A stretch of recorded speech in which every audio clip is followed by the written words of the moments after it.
Hey YouTubers, welcome back to my channel. Today we're going to be translating the preface to Albert Camus' book La Peste, and I have a French translation here, and there's an English translation in here as well.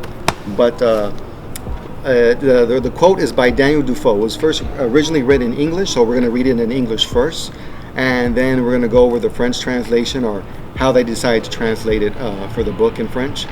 And Daniel Defoe is the guy who wrote the novels of Robinson Crusoe. He actually put this preface in his third volume of Robinson Crusoe, which at the time people thought this was actually a real character. And after we translate it, we'll talk about why he decided maybe to use that particular quote at the beginning of his book. And then we'll discuss the translation, why they decided to translate it in that particular way. And then we'll go from there. So the quote is, it says, "It is as reasonable to represent one kind of imprisonment by another as it is reasonable to represent anything that really exists by that doesn't exist, or exists not, as they wrote it down." And in French would be, "Il est aussi raisonnable de représenter une espèce d'emprisonnement par une autre que de représenter n'importe quelle chose qui existe réellement par quelque chose qui n'existe pas." So that's the translation. I'm sure you can always, when translating from one language to another, some words can be slightly different. Instead of n'importe quelle chose for anything, he could have put tout ce qui, but they decided to go with that. Maybe it had to do with some balancing situation between what comes at the end with quelque chose when they say something. And I'm going to put up in the video somewhere the words that he uses and how it translates and what it looks like. But yeah, I mean, but the quote, I think he used it for his book because it's a metaphor. I think it's more metaphorical than people would probably give it credit for. I mean, because when the book first came out, the book La Peste by Albert Camus was used to a lot of people said that the plague in the story represented the Nazi occupation of France during that time period. But I think you can use it for anything. I think you can read the story and associate it with anything in particular. Hell, you could associate it maybe with maybe going on Amazon, you see something that is at a good price that you really want, you order it, and then by the time it gets to your door, you decide that's not what you really wanted, and you regret buying it even though you got the nice discount. Or you can use it to represent something like a bad breakup and all the trials and tribulations and the angst that went along with that breakup. And yeah, I think so when we read along, when you read the story of The Plague by Albert Camus, or La Peste by Albert Camus, you can I think you should read it with a really open mind and try to relate it to many different things in your life, or different different events. But that's why I think he maybe decided to use that quote in the beginning of his novels for his preface for the story he was about to tell, and the story of the plague. Okay, I'm just when you're translating again, it's good if you don't feel the sense of it is what you're saying. Go back and read it in your original language. Like I'll try to read it at a certain speed in English, and then back again in French. So, I mean, especially when you're dealing with longer sentences, because you can lose the sense along the way. So if I said, again, going back to the original sentence that we were that's been translated, as saying it is as reasonable to represent one kind of imprisonment by another as it is reasonable to represent anything that really exists by that which exists not. And then I will go back again and say it in French, and I will go, il est aussi raisonnable de représenter une espèce d'emprisonnement par un autre que de représenter n'importe quelle chose qui existe réellement par quelque chose qui n'existe pas. So just saying it back and forth, maybe at a different cadence and rhythm, especially when dealing with longer information, because you can kind of, as you're going along, you can kind of lose sense of what it is that you're saying.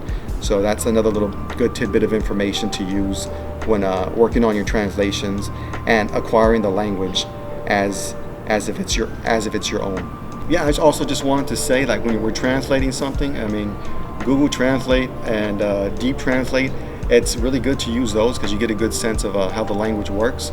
Because as you're typing in the information, you'll see as you add more words, it changes a lot of times the meaning of the words that came before it, and that becomes a really good tool for translating, just to see how it is that the many different aspects that the words can take on, and their flexibility of use within the language itself.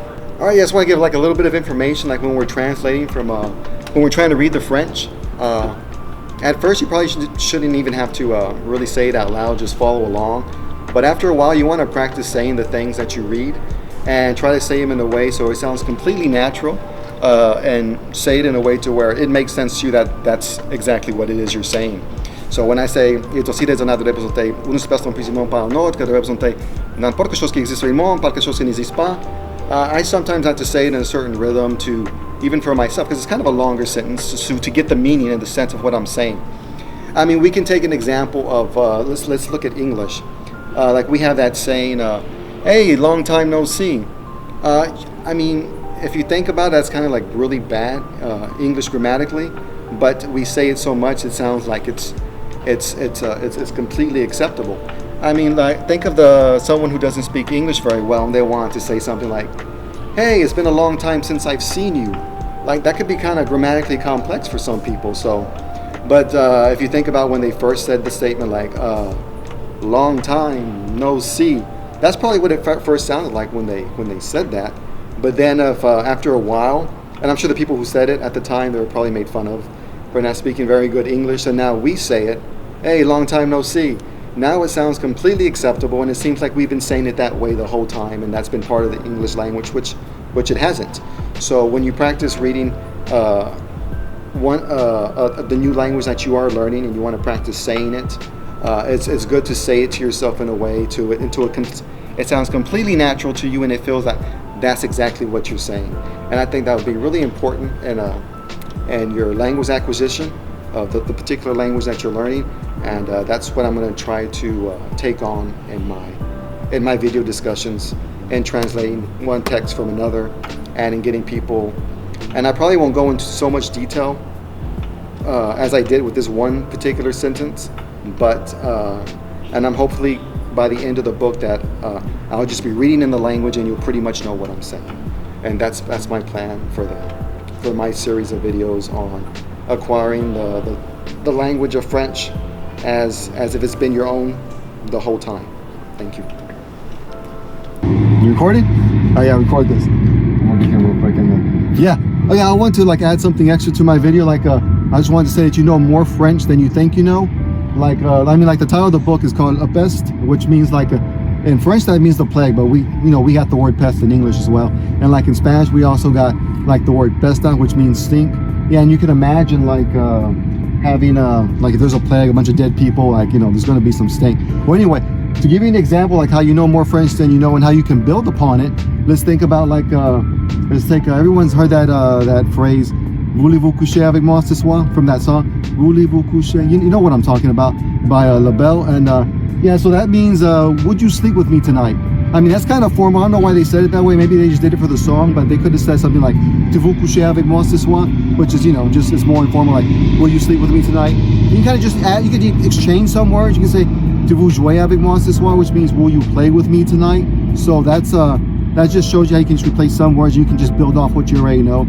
But let's go into something a little bit more complicated. Like let's say you got a phone call from someone. You said like you're supposed to say meet at the movies, right? And you tell the guy that they didn't show up, and you want to say something in French. You could say something like something a little bit more complex than kind of like when I was talking about before in the video, like long time no see. Well, this is like a little bit more in depth. Like you would say something like, what would you say?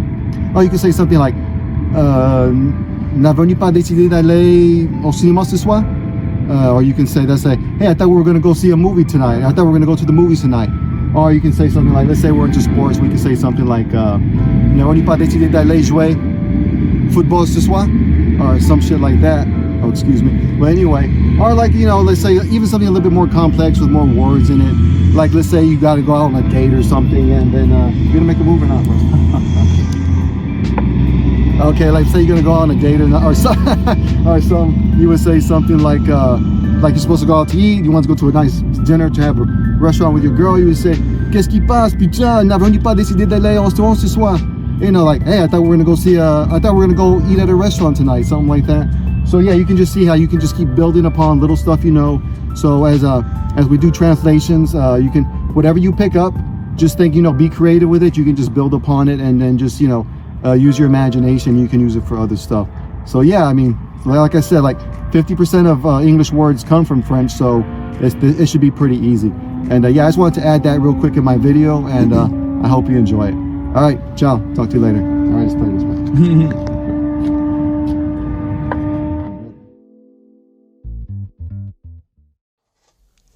Introduce the American to the men. Very well. This is Chevalier, Montage, Détente, Avant-garde, and Déjà Vu. Have we not met before, monsieur? I don't think so.